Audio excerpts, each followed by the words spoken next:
Salutare la toată lumea, bună dimineața. Pentru că acum filmez de dimineață. Ar trebui când fac episoade, când fac clipuri, să zic doar cum e ora la mine, de exemplu, să zic bună dimineața sau dacă fac ziua bună ziua sau dacă fac seara bună seara. Și atât. Nu să mă mai complic și să mă mai lungesc. În fine, o să continuăm cu recap-ul de la turneu de la Timișoara. Pentru cine se întreabă de ce arăt așa, sunt răcit și vreau să mă fac bine. Iar cine e nou pe canal și nu mă cunoaște, să mă prezint puțin, mă numesc Venețanu Mihai, sunt și antrenor de șah și sunt și jucător în turnee șahist de performanță, așa. Am Elo 2100 la Classic și pe internet 2500 și da, și fac și clipuri pe YouTube pentru a pregăti oamenii și pentru a populariza șahul, pentru a crește, nu știu, chestii, canalul, comunitatea și așa mai departe. Am aproape 24 de ani și stau în Cluj în momentul de față. Ok, hai să fac imaginea mică și trebuie să-mi aduc aminte să vă zic să dați subscribe sau share. Ok, o să zic doar share. Bun, am ajuns la partea 5, cred, partea numărul 5 de la Campionatul Național de Amatori din Timișoara, adică sub 2200, și jucam împotriva unui copil, Pârvu Răzvan George, nu știu dacă are 11 ani sau 10 ani, dar pe acolo se învârte, și are el 1970. Logic că are întâia, dar eu sunt favorit, am 2109 și am și eu întâia. Și mi-a jucat de 4 și am jucat de 5 simetric ca să-l surprind.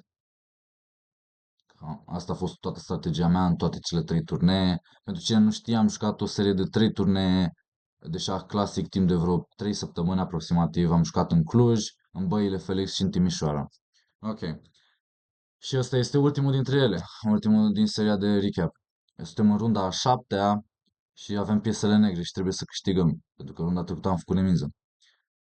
Bun, D5, C4, joacă gambitul damei și eu joc varianta neacceptată, E6, adică pun pionii să-mi susțin centru, să-mi apăr.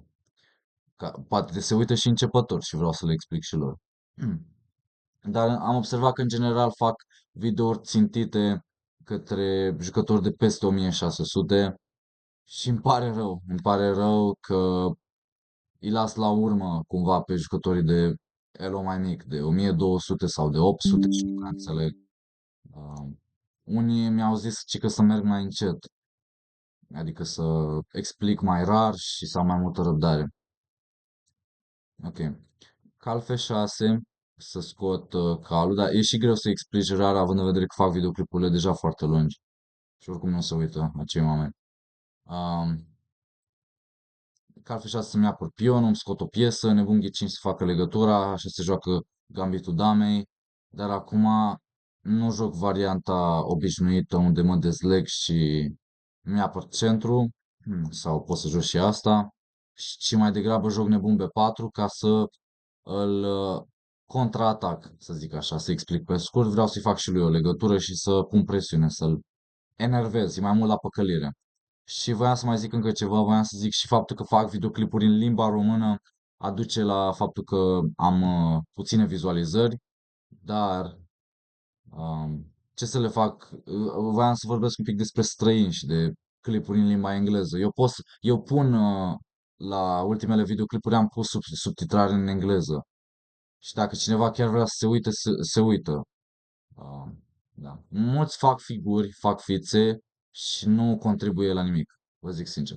În fine, hai să continuăm cu explicațiile. Văd că mai am 7 minute pe timer și încerc să respect de data asta, că am pus un timer mai lung de 12 minute.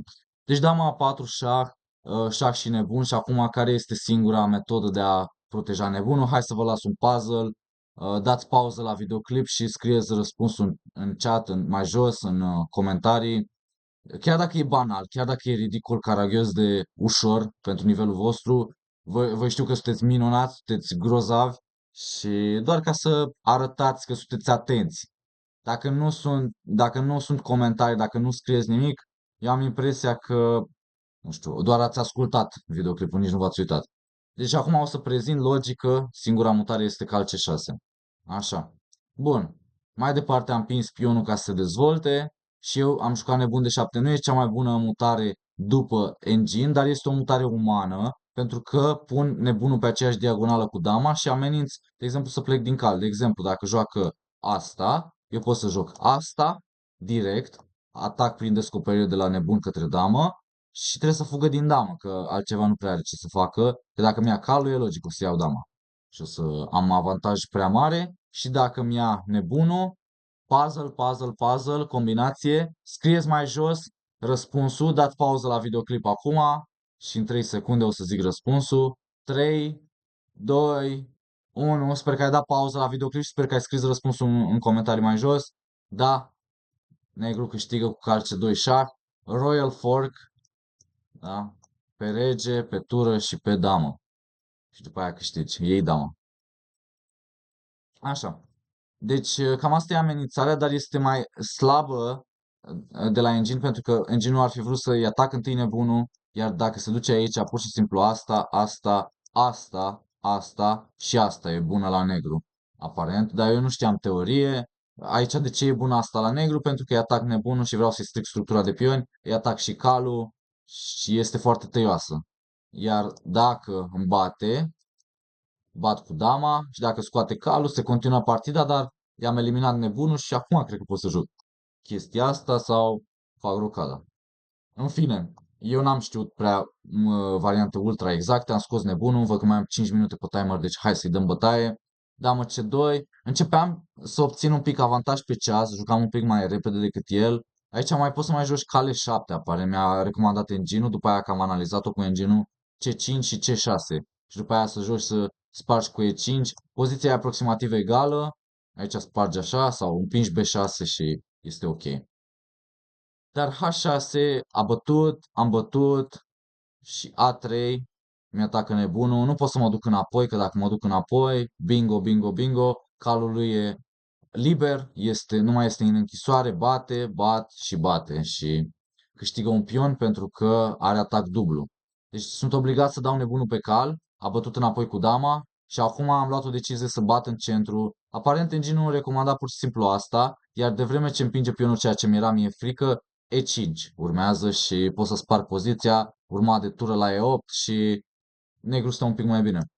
Deci nu m-am gândit chiar atât de departe, chiar mi-era frică de pion la C5 sau de ce la D5 și să-mi fixeze un pion izolat și n-am știut exact ce fac. Dar am bătut și acum am jucat damă G6, plus că am văzut continuarea asta bună și de obicei când vezi ceva bun, când vezi o continuare care îți place, nu-ți mai iei capul de la asta și încerci altceva. Te concentrezi doar pe acel lucru.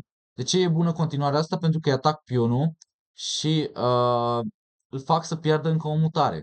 Dar engine-ul recomandă pur și simplu să se întoarcă cu nebunul înapoi, o mutare foarte greu de găsit, mai ales la nivelul acesta, dar o continuare foarte greu de găsit și uman vorbind, și la un nivel mai mare. Să se întoarcă pur și simplu cu nebunul înapoi, să scoată calul, după aia eu vin cu tura, scoate nebunul și îmi sacrifică pionul, dar este mai compact aici, nu vreau să iau pionul pentru că urmează tura aici, asta și poate să urmeze și tura la G3, sau face rocada mare, sau are D5 aici, sau are D5 și fiindcă își pune tura aici, este foarte bine pentru că mi-atacă pionul și mi-atacă regele și combinat cu regina are un atac dublu pe pion și un atac pe calul meu. Și diferența este, probabil vă întrebați, ok, dar de ce n-am făcut asta direct? De ce n-am scos calul și după aia asta, păi ia târnă calul și acum la D5 nici măcar n-am făcut rocada să pună presiune. Aici cred că pot să iau pur și simplu și dacă mi iei aici să-mi iei tura, fac rocada mare. Poziția e crazy, e nebunatică, dar negru are piesă în plus, a scăpat cu regele și doar albul o să aibă de suferit. Deci asta era continuarea corectă, să se întoarcă înapoi cu nebunul sau cred că și regele, și să mute și din rege. Eu dacă eram cu albul, așa aș fi jucat probabil, ori din rege, ori din nebun. Dar el a împins pionul și este o mică greșeală pentru că a ratat ocazia aceea de avantaj la alb și acum este aproximativ egală poziția, cu rocada mică și nebun de 3. iarăși este o mutare inexactă, damă H5, dar dama F6 promitea avantaj la negru, pentru că nu lași să scoată calul și nu lași niciodată să facă rocada mare pentru că îi atârnă pionul aici. Și după aia îi atârnă și celălalt pion. Și da, dacă scoate calul, asta reușește să spargă în centru, asta e ideea, să pui dama aici, asta e o mutare bună, asta e analiză, nu o să analizez foarte mult, pentru că poate vă plictisesc. Practic asta mi-ar fi recomandat engine cu o continuare bună la negru, o poziție mai bună la negru sau dacă împinge tura asta și aici ești complet poziție mult mai bună, poți să joci asta sau poți să joci asta și complet câștigat aproape, dar o să zic black is better și aici black is better, adică ai cel puțin plus 1 cu negru aici, chiar dacă pionii sunt egali, regele lui este blocat, avantaj de dezvoltare. Întotdeauna observați că eu cu ambele culori joc la avantaj de dezvoltare și este o strategie sănătoasă, vă recomand și vouă. În fine, așa s-a jucat partida, am jucat dama aici ca să îl tai la rege, să nu poată să facă rocada mare și să nici nu poată să pună calul. Nebune 4 a jucat mutare interesant să centralizeze nebunul și acum cale 7 o să-i dau două semne de exclamare pentru că este o mutare umană cu două semne de exclamare. De ce? Pentru că dau un pion, poate să-l ia așa sau poate să-l ia pe celălalt și probabil că era în continuare destul de interesantă. Plănuiam cal de 5, după ce mi ia pionul și mi-atacă tura, eu dau un contraatac în damă, dacă vrea să ia, sigur că iau cu dama înapoi și are o grămadă de slăbiciuni pe câmpurile albe, și nu știu ce joc aici. Văd că engine-ul recomandă asta, pot să joc și cu cealaltă tură asta și vreau să dau C5 poate. Dacă mi-ia, pot să iau aici și după aia să mă duc să atac regele. Cam ceva de genul plănuiam cu un atac puternic pentru pionul sacrificat și regele lui rămâne în centru și negru stă mult mai bine. Da, dar el a jucat cale 2, își grăbește dezvoltarea, se vede că e un jucător bun. Mi-a expirat primul timer, deci acum regula ne spune că trebuie să punem un timer mai mic. Punem un timer mult mai mic, de 5 minute, că trebuia să mă țin de cuvânt. Cale 2, ok, hai, trebuie să arăt mutările mai repede dacă vreau să termin videoclipul și să termin partida. Cal de 5, partida asta are multe mutări, cred că are 60 de mutări. Da, are 61 de mutări. Hai. Deci când am bea la mutarea 15, abia o pătrime din partidă. Deci am venit cu calul în centru, asta a fost strategia mea, să mă remanevrez calul. Probabil te întrebi, ok, dar aveai avantaj de dezvoltare, de ce ți-ai mai mișcat piesele încă o dată? Păi, a trebuit să-mi îmbunătățesc piesele, pentru că aici acum stăteau, calul nu face nimic, nebunul nu face nimic și nici nu pot să dau spargere, pentru că după aia împinge și o să fie extrem de rău după ce plec din cal. Nu pot să mă duc în față și piesele mele sunt complet aiurite, să zic așa. Mapper nebunul poate să ia și aici sau scoate piesele, nu știu ce joacă aici, dar oricum are o poziție foarte, foarte bună. Mi-atacă calul, aparent. Asta recomandă engine și după aia vine și în partea asta câștigă doi pioni și presiune pe piese și stau extrem de rău. Deși am avantaj de dezvoltare după mutarea asta și recuperez și eu un pion. Da, nu e clar. Poate era interesant. Uite, o să zic aici mutare interesantă. E5 era mutare interesantă. Dar în fine, hai, că mai am 3 minute pe timer. Deci cale 2 s-a dezvoltat, m-a dus și eu calul în centru, a plecat din damă, damă C2 era mai interesant dacă juca damă D3, era mai compact și mai aproape de nebun și mai aproape de centru. Damă C2, turna C8, era mai bine dacă jucam direct. Nebun B5, asta e mutare cu două semne de exclamare, dată de engine. Nu lasă să facă rocada pentru că atacă calul de două ori și dacă face rocada pleacă din rege și nu mai apare calul, da, o să lase calul să-l iau și dacă face rocada mare același lucru se întâmplă, ori cu nebun, ori cu dama. Deci după nebun B5 am analizat asta și păstrez nebunul contra cal, tot nu poate să facă rocada nici aici și stă mai rău. Sau am analizat asta, de asta mi-era un pic cam frică în timpul partidei, bătaie, asta dau spargere, asta n-am văzut în timpul partidei, de exemplu că nu poate să ia pentru că e mat, foarte interesant. Nebunul e foarte activ, dama e foarte activă, trebuie să includ și turele ulterior. Dar dacă bate cu pionul, acum includ turele și pe D8 și mai dau încă un pion și urmează nebun de 3, după care pierde forțat, pentru că nu poate să țină câmpul E2. Ia să vedem, singura idee ar fi, de exemplu, dacă joacă damă D2 să țină câmpul E2, bine mai are damă D1, dar o să vedem pe urmă. Și aici poți să joci pur și simplu nebune 4 cu atac dublu, atac în damă, atac în nebun și atac în tură. Sau nebun A6, mai simplu. Dar ce se întâmplă la damă de 1? Asta este o întrebare foarte, foarte bună. Probabil că plec pur și simplu din damă și păstrez aceleași amenințări cu regele lui în centru. Și egalez pionii. Păstrez aceleași amenințări, deci ameninț nebune 4, ameninț nebun A6 și îi ameninț dama. Deci, practic, ar trebui să plece din damă, dar odată ce pleacă din damă, să zicem damă F3, o să-și lase regele expus, pot să joc damă C2 și arată extrem de rău. Negru e complet câștigat. Ok, gata analiza. Deci nebun B5 era mutarea corectă, dar puteam să joc și nebun C6 era mai bună. Rocada și aveam asta, mi-a părut rău după aia, după ce am jucat următoarele mutări, pentru că puteam să joc asta și dacă ți ia, bați nebunul și după aia iei calul și ai câștigat un pion.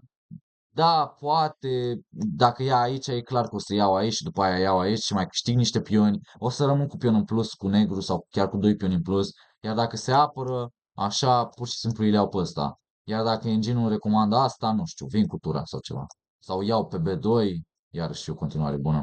Deci astea erau continuări bune la negru, dar eu am venit cu tura să mai includ încă o piesă în atac logic pe strategia mea de avantaj de dezvoltare, face rocada să-și recupereze dezvoltare, B6 să împing pionul și ok, acum chiar trebuie să mă țin de cuvânt că am înregistrat 16 minute, mi se duce al doilea timer și iarăși o să fac videoclipul de 30 de minute.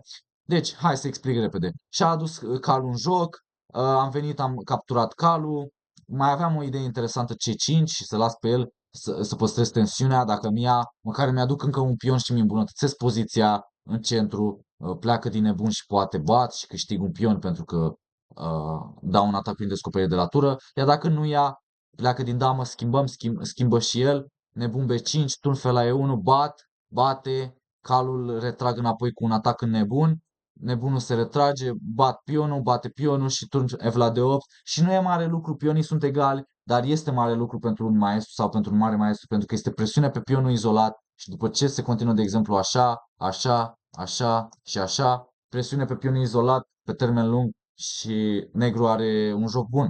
Stă mai bine, chiar dacă sunt pionii egali și are șanse foarte bune de câștig. Presează, se joacă la o singură poartă și este presiune cu două rezultate doar. Calea la C3 am preferat să iau calul în ideea că dacă bate cu pionul tot asta o să joc și el a bătut cu dama și tot asta am jucat, am împins pionul, am spart poziția. Turna C1, nebun C6. Aici nu știam ce să joc. Uite, o să scriu aici, m-am gândit 5-10 minute pentru decizia asta. Ok, am scris repede, nu trebuie să scriu mai mult, să anotez. Deci voiam să joc poate nebun B5 la un moment dat, voiam să bat, asta voiam inițial, pentru că îl forțez să ia cu dama, e un atac prin descoperire și după aia trebuie să plec din nebun sau să joc. Asta nu funcționează pentru că pierd, că mi elimină pur și simplu apărătorul, bate și e groaznic, pentru că tura este neprotejată, dacă bat așa e tura neprotejată și dacă bat așa e nebunul neprotejat. Deci pierd. Deci aici trebuie să plec din nebun, asta plănuiam și după turne Vlad de 1 am judecat poziția, că pur și simplu, bine, acum am văzut că chestia nu e bine să judeci, dar în sensul de am apreciat poziția, am analizat poziția, am categorisit poziția cum ar fi, gen îi aduc piesele în joc, nebunul e centralizat, dama e centralizată și îl ajută doar pe el, pe mine nu mă ajută deloc. Și chiar scrie aici jos, white has an edge. White has an edge, albul are o margine, aici stă mai bine. Albul nici nu prea e mutări cu negru, ar trebui probabil să bați și după aia să încerci dama aici, habar n-am. Nu faci mare lucru, nu faci nimic, ești extrem de necoordonat și nu mai ai avantaj de dezvoltare, ceea ce e groaznic. Deci nebun C6, să-i schimb nebunul centralizat, da, și nebunul meu oricum nu făcea nimic, am bătut, turne Vlad de 1 și cu ocazia asta mi-aduc și ultima tură în joc și măcar acum am o idee să capturez sau să fac ceva. Deci și-a dat dama la o parte, dar ce mi-a permis? Să împing pionul și să fac un imbalance, o să zic aici semnul exclamării și fac un imbalance. Fac un imbalance ca la fotbal, gen, uite, 2 puncte, 4 pe fâl rege, deci 4 pioni pe flancul regelui, plus 3 pioni, negru, uh, uh, fâl, fâl damă, deci 4 pioni pe flancul regelui plus 3 pioni pe flancul damei, versus alb 5 pe flanc regelui, 5 pioni pe flancul regelui, plus 2 pe flancul damei. Așa, ca să sparg poziția să vă explic. Da? Și să fac și... Nu mai fac cu culori pentru că am stat mult să vorbesc și v-am explicat. Da? Deci vedeți că eu am două insule mari de pioni, 4 plus 3. Bine, trebuie să-i conectez pe ăștia ca să fac două insule de pioni. Și după aia el are 5 pioni plus 2. Deci tot două insule de pioni, dar sunt pionii diferiți un pic. Deci eu am șanse să fac un pion liber pe scurt. Pe scurt am șanse să fac un pion liber pe flancul damei. Dacă îmi împing pionii. Damă ce trebuie să-mi blocheze pionul, damă de 5 să-mi aduc dama în joc pentru că stătea prost pe margine, tură de 2 să blocheze poziția, A5 să dau drumul la pioni, dar nu știu dacă e cea mai bună mutare, B5 este mai natural, asta mi-a recomandat și engine-ul, pur și simplu să-mi leg pionii și să stau așa pe loc sau să văd eu ce fac mai departe, dar oricum îmi fac insulele de pioni înapoi și poate ameninț să împing pionul. Da, și la asta aș putea să împing pionul. Ofer un schimb de dame. Și e foarte ciudat care e chestia asta. Trebuie să ai grijă la chestiile tactice. În fine, nu o să supraanalizăm acum. Nu este momentul și nici nu am chef. Trebuie să-mi beau și ceaiul după ce se răcește un pic. A5. Voiam pur și simplu să ocup mai mult spațiu și voiam să-mi pun pionii, de exemplu, dacă mă lasă. Voiam dacă mă lasă. Poate să-i pun așa. De fapt, eu aș vrea să-i împing.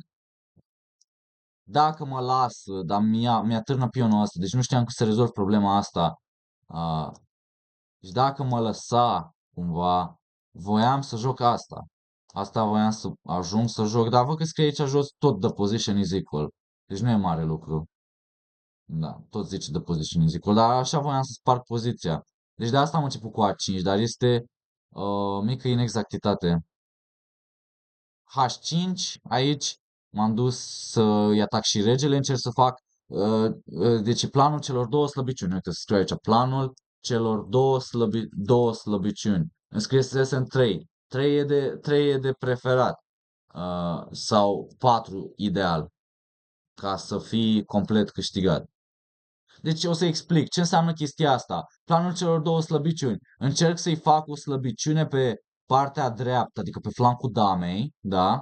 Pe flancul damei, pe partea dreaptă și pe partea stângă, pe flancul regelui, încă o slăbiciune. Planul celor două slăbiciuni. Dacă fac o slăbiciune aici, o țintă de atac, pe stânga și o atac, o să atac și pe stânga simultan și o să fac o idee, o să creez o slăbiciune și pe flancul damei, a doua slăbiciune și o să am o a doua țintă pe care o să o atac a doua pe flancul damei. Dacă faci o a treia țintă în centru și o a patra țintă ori într-o parte sau în alta, dacă faci 4 ținte, ești aproape câștigat. Și dacă sunt 4 slăbiciuni, nu doar ținte, 4 slăbiciuni pe care poți să le presezi constant și să vii peste el treptat, progresiv. Deci H4 să-mi blocheze poziția nu poate să permită, e sub orice critică să permită H4 să-mi strice pionii. Ați văzut în partida de mai devreme, din runda a 5-a când a câștigat cu negru împotriva domnului Gheorghiu, nu Gheorghiu, deci Florin, nu? Călin Gheorghiu. Nu, Dragomirescu Călin, nu? Dragomirescu Călin? Dragomirescu Călin, îmi cer scuze. Mereu am un lapsus, mereu le confund numele. În fine, deci H4 nu putea să permite să vin cu pionul în față, nici să ameninț mat, nici să-i stric regele, să-i stric structura de la rege. Dama F3, să mai joc pe timp. Și acum, uite, o să scriu aici, și acum începe bătălia pe ceas.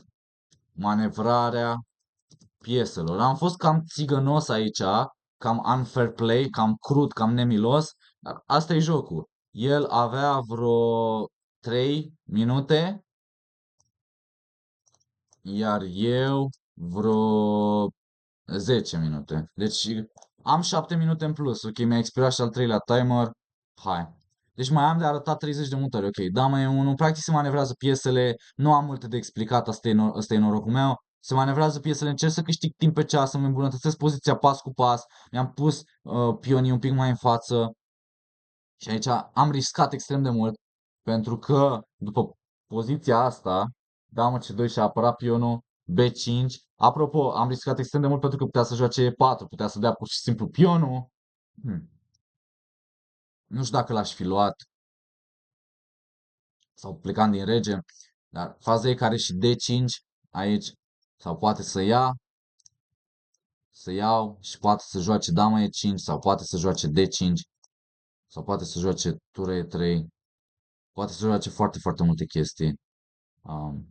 Da, sau G4 sau dama E3. Nu știu de ce vrea dama F2. Dama F2 e o prostie.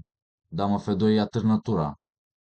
Da, pe asta mă bazam eu în timpul partidei, cumva că e atârnătura. Dar D5 probabil că e printre cele mai bune mutări și eu am riscat foarte mult să-mi pun regele aici în centru, dar trebuie să găsească o secvență de multe mutări și așa mai departe. Pot să încerc să joc mai liniștit, poate să trag regele într-o parte, puteam să iau o decizie pentru că aveam mai mult timp pe ceas, dar în fine tot am riscat destul de mult pentru că acolo ar fi obținut avantaj.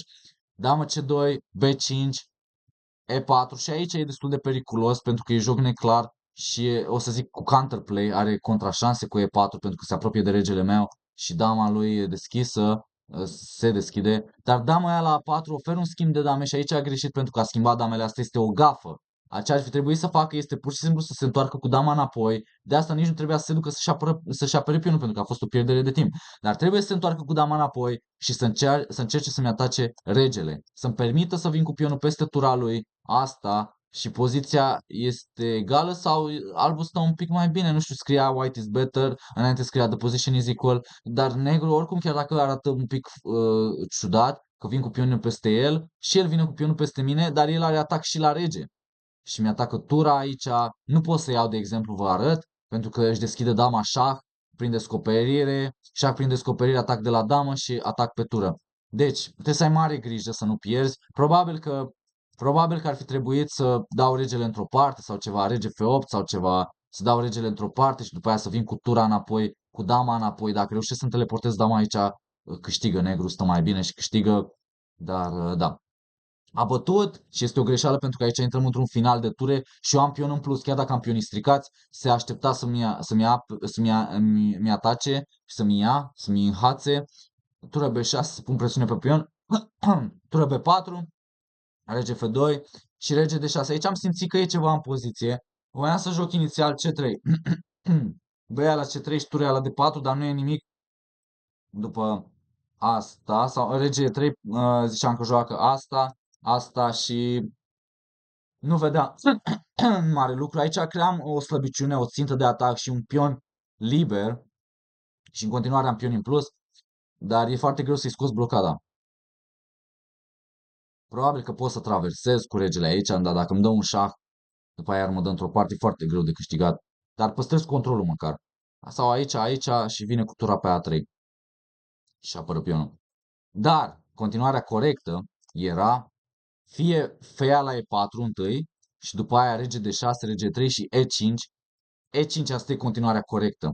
Deci trebuie să vezi ideea asta de E5, unde dacă îți blochează, pur și simplu treci cu tura în partea cealaltă, dacă ai deschis coloana F, o să acord mai mult timp ca să povestesc finalul, pentru că finalul e foarte, foarte interesant. Chiar dacă mi-a expirat și al patrulea timer, cred, îmi cer scuze. Nu pot să fac videoclipurile mai scurte. E mult de prezentat. E mult de analizat, să analizez toate etapele jocului, e ca un masterclass, înțelegeți? Și să rezum totul în 30 de minute, 29 de minute deja înregistrat. Trebuie să tai din timp și din povești de la început, știți? Dar oricum nu beneficiază într-un fel dacă fac mai lung. Deci asta ar fi fost o continuare corectă, să-mi activez turele, da, să deschid coloana F. Probabil că ar trebui să zic pe videoclipuri dacă vreți mai mult, dacă vreți mai multe, vă aștept la lecțiile private, vă aștept la ședințele private. Deci, da, deci o continuare corectă ar fi fost ceva de genul sau chiar un sacrificiu de pion cu E5, dar dacă mi-l ia, asta e o mutare briliantă cu două semne de exclamare, dar dacă mi-l ia pur și simplu bat, iarăși vin cu regele și îmi recuperez pionul, G4 și G4 nu face nimic pentru că pur și simplu iau asta și câștig. Aici deschid turele, vin cu tura aici, tură F4, șah, iau și sau împing C3, vin cu tura cealaltă și îl fac măcel. Da, deci asta ar fi fost o continuare corectă, iar dacă venea cu regele E5, bat, C3, asta și iau tura în cele din urmă și câștig. Sau E la F5, E la D4, F la aici și pur și simplu o să împing pionul, tură D2 ca să țină pionul B2 dar pot să mă duc pur și simplu probabil cu regele într-o parte, iau pionul înapoi și aici am pion liber apărat, cum ați văzut în runda a treia când m-a bătut adversarul meu. Pion liber apărat, susținut și așa mai departe. Am jucat rege de 6 care este o greșeală și îmi dă tot avantaj, de fapt îmi dă o parte din avantaj, minus plus, cu E5 aveam plus 2 sau plus 3, aveam minus plus și aici după rege de 6 am minus pe plus, adică plus 1 doar. Ok, hai, rege C6, rege F4 și rege C6 este greșită, dar trebuie să mă întorc pe planul corect și dacă feia la E4, E5, mă întorc pe varianta de mai devreme, iar dacă bate cu regele, mă duc cu regele într-o parte, rege E5, dar măcar i-am stricat un pic pionii și nu mai faci un pion liber așa de ușor, rege B5 și dacă ții aici, tură B3 și aparent e mai bine decât în partidă pentru că poți să-i dai un șah și dacă vine aici, cred că pierde cu tura sau cu re... vin cu tura aici și îl fac mat. Nu mai are cum să oprească matul. Foarte tare. Da, și trebuie să ducă într-o parte și dacă se duce într-o parte o să mă duc să iau pionul. Sau îi dau șah, îmi ia și el pionul ăsta, dar o să mă duc în cele din urmă. Îl fac mat, direct. Ia uite ce tare, ce drăguț. Mat, n-are cum să-l oprească. Mat cu turele, cu 2 ture pe tablă. Final de ture. Ok, deci așa trebuia să joc, da, logic, când am văzut chestia asta. Am venit cu regele, am văzut o idee clară să mă duc cu regele să-mi apăr pionii, mi-apăr slăbiciunile și mi eliberez tura. După aia vin tură aici să-mi apăr pionul, dar el obține contrajoc. Trebuia să dea drumul direct la pion pentru egalitate, dar și cu tură de 1 este aproximativ egală. Trebuia să joace așa, era destul de complicată. Eu aș zice că tot negru stă un pic mai bine, presează. În continuare am pion în plus, dar și era foarte greu, mai ales că avea criză de timp. Deci o să scriu aici, tot negrul presează, chiar dacă aproape a egalat și în plus avea criză de timp. Chestia pe care mă bazam eu în primul și în primul rând. Deci nu încercam neapărat să câștig brutal imediat, voiam doar să fac partida să meargă și să fac greșeli. Da? Pentru că se vede clar că au obținut contrajoc și nu e atât de ușor de a presa cu negru, de a câștiga. Aici trebuie să-i dai un șah. Observați că și-a făcut un pion liber foarte puternic și are contrajoc, da? Șah, are regele foarte activ, mi-atacă pionii. Ok, mi-a mai expirat un timer. Hai că sunt ultimele 10 mutări. A3, asta e o mutare briliantă din punct de vedere uman. Poziția este aproximativ egală, apropo aici. Dar A3 este o mutare briliantă pentru că îl forțez să ia o decizie și îmi eliberez și eu pionul ăsta măcar. Fac și eu un pion liber și măcar îi pun la respect o tură, da? Tura mea e mai activă decât una din turele lui. Eu am o tură pasivă și o tură activă. El are o tură în spatele pionului care este o tură activă și el are o tură pasivă. Dar regele meu vine să susțină pionul liber, asta e diferența. Și vine și regele lui. Doar că pe aici a greșit pe undeva. Asta. În continuare zicea că e egală poziția. Deci am reușit să fac o manevrare cu regele și să mă triangulez. Mi se pare că engine-ul sugera ceva de genul, să pur și simplu să dea pionul, dar zice black is better acum. Nu știu, în fine, e foarte grea poziția, e extrem de greu de ținut, pentru că aici am un pion liber, poate țin și de al doilea pion și nu e ușor, adică poate la un moment dat dacă dă tura pe pion și împinge pionii, da, nu mi-e clară. Nu mi-e clară deloc poziția. Ar trebui să țin de pionul ăsta, poate, sau rege pe 2, dar asta și împing. Îi contează foarte mult timpul. Șah, vin cu tura. Da, nu e clară. Aici poate e clară că am 2 pioni și ameninț tură de 1, de fapt. Da, și în alte continuări tot ai câștiga. Dar și aici, tură de 4, rege C5, tură de 1, rege C4, tură F2. Zice tot the position is equal. Deci poziția e aproximativ egală. Asta am pus gafă. Aici se schimbă evaluarea poziției turei la F5. Aparent, nu știu exact ce trebuia să joace. Mi se pare că trebuia să dea un șah. Să îngonească regele, să iau pionul și după aia ce să facă. Acum ar trebui să ia și dacă împing pionul, șah. Nu e foarte clară cum ții cu albul poziția aici. Nu e clară deloc. Pentru că pionul meu se duce, amenință să-ți iau pionul tău liber. Pot să iau direct aici. Da, nu e chiar clară unclear, o să zic. În fine, a gafat așa în criză de timp, a gafat așa în criză de timp. Oricum, e impresionant că a rezistat atâta. Și uite, îi fac și reclamă copilului Pârvu Răzvan George. Am jucat și cu el anul trecut, am jucat anul trecut cu el și am câștigat și anul trecut, dar o să progreseze. Oricum, e așa impresionant că a rezistat atât că mai avea pe aici vreo 30 de secunde. Și a făcut și mutări cu 2 secunde pe ceas. În fine, hai, gata, că mi-a expirat și ultimul timer. Ok. Îmi cer scuze că durează atâta videoclipul, dar doar îmi cer scuze, nu mai zic nimic. Atâta. Măcar încerc să-l fac în blocuri de timp, ok? Rege A4, turn de la D5, C1 damă și aici pierde. Turn la 5, rege B3, turn B5, rege A2 și aici s-a terminat partida pentru că a cedat și nu mai are ce să facă. Probabil că se aștepta aici să mă duc aici și aici să-mi ia dama. Cred că asta calculase el, dar cu 2 secunde pe ceas a ratat continuarea mea corectă și a pierdut. Că n-are cum să-mi mai îndea șah la rege și n-are cum să-mi ia dama. Și n-a avut cum să-mi țină pionul. Da. A vrut să joace la câștig și de asta e de admirat. Deci, foarte tare. Recomand pe pârvul Răzvan George. Și cam asta a fost videoclipul. Nu o să mai fac următoarea rundă.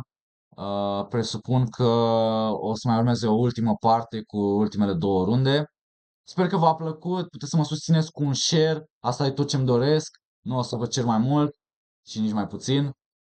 Ori share, ori distribuire prin ViewGrai, ori să vorbiți pur și simplu de Mr. Fighter Chess și luptătorul de șah pe YouTube sau Venețianu Mihai pe numele real și na, doar vreau să zic că în blocuri de timp, am încercat să fac videoclipul în blocuri de timp, cred că am făcut 8 timere sau ceva de genul și mi s-au dus toate. Mai am unul de 1 minut acum. Deci e foarte greu să-ți manageriuiești timpul. Și la șah, și când prezint, și în general. Eu am o problemă cu chestia asta. Foarte greu să-ți manageriuiești timpul. Dar o să încerc să mă străduiesc cât mai mult pe chestia asta și aștept și de la voi sfaturi și alte păreri. Deci, apropo, vreau să mai zic ceva de adversarul meu, copilul de 11 ani, o să zicem că are 11 ani. După partidă, apropo, după fiecare partidă, eu le zic copiilor, las că o să crești tu mare și îi bați pe toți sau mă bați pe mine. Încerc să-i consolez, știți? Pentru că, nu știu, eu îi admir, într-un fel, îi admir pentru că au curaj. Copiii au curaj. A avut curaj să mă joace la câștig. Chiar și când stătea un pic mai rău. A avut curaj să țină partida, chiar și când stătea un pic mai rău pe ceas. A avut curaj. Și când a pierdut cu Ghiță Vlad Bogdan, avea o poziție egală și Ghiță Vlad Bogdan avea 55 de minute, deci Ghiță Vlad Bogdan versus Pârvu, adversarul meu. Ghiță Vlad avea vreo 55 de minute sau 58 de minute, Pârvu avea vreo 5 minute, deci diferență de 50 de minute, colosală. Pârvu se gândea, Ghiță muta repede, la intimidare făcea doar mutări de bullet, efectiv, mutări de efectiv bullet. Nici nu știu cât joacă bullet. Chiar sunt curios. Chiar sunt curios. Puteți să scrieți în comentarii mai jos în chat. Încercați să ghiciți câte partide de bullet joacă Ghiță Vlad Bogdan, ca să joace atât de repede, să joace atâta de repede, atâta fulger. Da, oricum, sper că v-a plăcut. Întotdeauna am mare respect față de copii și de un adversar care poate să pună o luptă și să joace până la capăt, să încerce să mă bată și a fost foarte frumos. Apropo, lumea se uita la noi în ultimele 10-20 de minute din final. S-a făcut o mulțime între noi și se uitau oamenii pe margine, se uitau, wow, ce faci acolo, mamă, ce final, ce final. Parcă părea că eu stau mai bine cu negru, că presam, părea că albul se apără, că are contrajoc cu pionul liber și Engine zice că e 0-0, că e aproximativ egală. Dar nu e egală, e aproximativ echilibrată. Dar foarte greu psihologic. E și timpul un factor și da, cam atâta. Eu sper că v-a plăcut și acum doar o să mai zic de ideea de a distribui. Încerc să mă fac cunoscut, să fac cunoscut canalul de YouTube, lumea mă cunoaște la șah, mă cunoaște față în față, în persoană, mă cunoaște cu numele meu, Venețianu Mihai, mă cunoaște, dar lumea nu știe că fac videoclipuri pe YouTube, că postez, că am un canal de YouTube. Multă lume nu știe asta, deci vreau să cresc cumva, vreau să cresc canalul, vreau să cresc comunitatea, vreau să devin mai cunoscut și vreau canalul să devină mai cunoscut, vreau să ies în față și vreau să uh, îi aduc o popularitate canalului și na, să dau mai departe lumii, vă dau mai departe vouă. Sunt clipuri pe gratis, deci nu strică nimic, este complet gratis și pentru voi și voi dacă faceți pe voi nu vă costă nimic dacă dați un share, ok? Sau dacă vorbiți cu un prieten, ia uite-l băi pe Mr. Fighter Chess, pe luptătorul de șah la campionatul național de amatori, unde e locul, la Timișoara și ce povestește el și ce prezintă, cum arată partidele și idei și strategii și planuri și așa mai departe. Acum, legat de YouTube, trebuie să lucrez mai mult pe thumbnail-uri și asta contează cel mai mult. Numărul 1 thumbnail, numărul 2 titlu, ceea ce nu prea insist, pe care nu prea insist, pe care nu prea nu m-am mai dedicat în ultimul timp. În fine, cam atâta de la mine. Eu sper că v-a plăcut. Ne vedem data viitoare. Mai avem 2 runde de prezentat. Și acum eu am filmat azi.